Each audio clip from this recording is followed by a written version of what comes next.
دیکھنے اور سننے والوں کی خدمت میں میرا سلام۔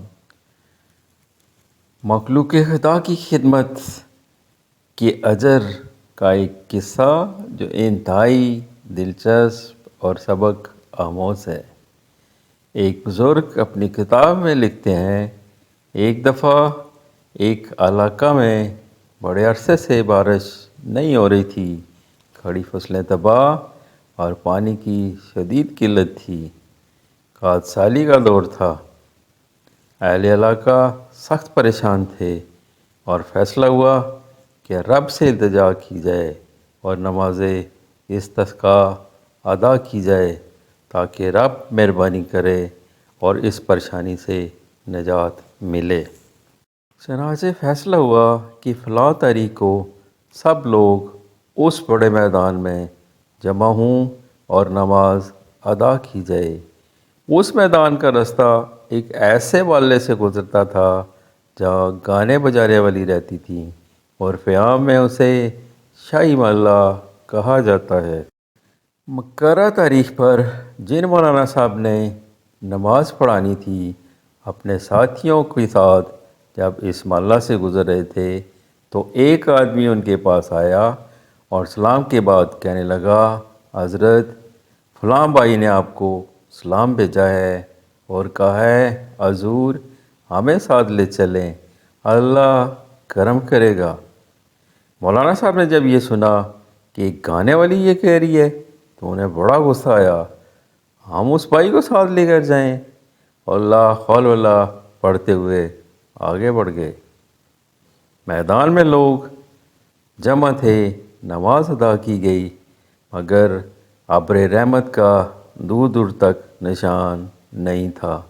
اسی طرح کچھ اور وقت گزر گیا، کھاد سالی مزید بڑھ گئی تو لوگ اور پریشان ہوئے اور فیصلہ ہوا کہ کسی اللہ کے نیک بندے کو بلایا جائے اور دوبارہ رب سے التجا کی جائے۔ اعلان ہوا کہ فلاں دن دوبارہ اسی میدان میں جمع ہوں اور اپنے علاقہ کے ایک بڑے مولانا صاحب امامت فرمائیں گے۔ راستہ وہی تھا۔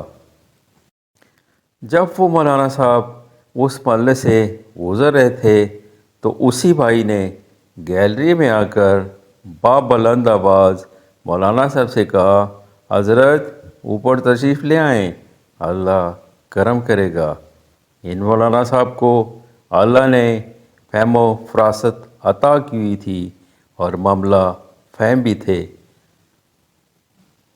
جب انہوں نے یہ سنا تو یہ سوچا کہ یہ عورت اتنی بڑی بات کر رہی ہے اور کہ اوپر تشریف رہیں، اللہ کرم کرے گا، تو ضرور اس میں کوئی خاص بات ہے جو یہ اتنی بڑی بات کر رہی ہے۔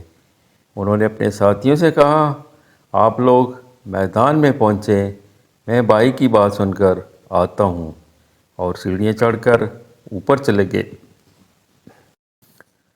بھائی نے ان کو عزت اور احترام سے بٹھایا اور ان سے درخواست کی کہ حضور میرے ساتھ گیلری تک تشریف لے آئیں، اور گیلری میں آ کر اس نے اللہ کے حضور بارش کی دعا کے لیے ہاتھ اٹھا دیے۔ اس کی دعا ابھی جاری تھی کہ دیکھتے ہی دیکھتے ایک طرف سے بادل نمودار ہوئے اور سارے علاقہ پر چھا گئے، ساتھ ہی چماچم برسنے لگے، خوب برسے اور ہر طرف پانی ہی پانی ہو گیا۔ اور اس کے بعد رب کا اس نے شکریہ ادا کیا کہ اس گناہ گار بندی کی اس نے سن لی۔ یہ سب دیکھ کر مولانا صاحب سمجھ گئے کہ اس پر اللہ کی خاص مہربانی ہے، اور وہیں بیٹھ گئے اور اس بھائی سے پوچھنے لگے کہ آپ بتائیں یہ کرم آپ پر کیسے ہوا؟ وہ کہنے لگی، حضرت ہم گناہ گار لوگ ہیں، چھوڑیں، آپ کا مسئلہ حل ہو گیا۔ مولانا صاحب نے کہا، میں ادھر ہی بیٹھوں گا جب تک آپ حقیقت نہیں بتاتی۔ پھر بھائی نے ان کو بتایا کہ میں جوانی میں بہت مشہور تھی، میرے گانے کی ہر طرف دھوم تھی، دور دور تک مجھے بلایا جاتا تھا۔ ایک دفعہ ایک وڈیرے نے ایک جنگل میں شکار کے ساتھ میرا پروگرام بھی رکھا۔ امیر لوگ جمع تھے، سب کے الگ الگ خیمے لگے ہوئے تھے۔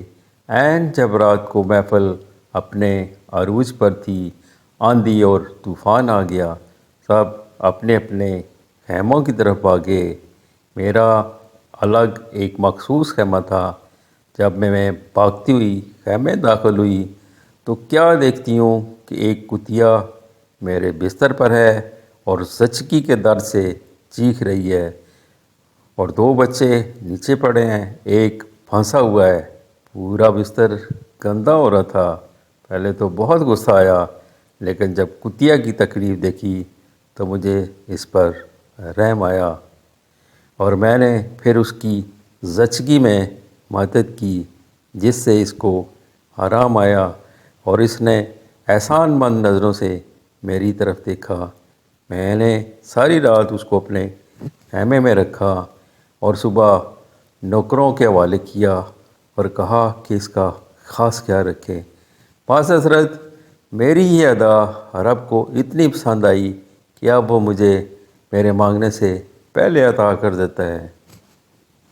یہ رب کی مخلوق اور خدمت خلق کی خدمت کا صلہ ہے، اور یہ رب کو اتنا پسند ہے کہ اس کے بعد وہ بندہ خدا کا محبوب بن جاتا ہے۔ اس کے ہاتھ اٹھانے سے پہلے وہ اسے عطا کر دیتا ہے۔ اسی کے ساتھ اجازت، اس دعا کے ساتھ کہ وہ ہمیں بھی اپنے مقبول بندوں میں شامل کرے۔ آمین۔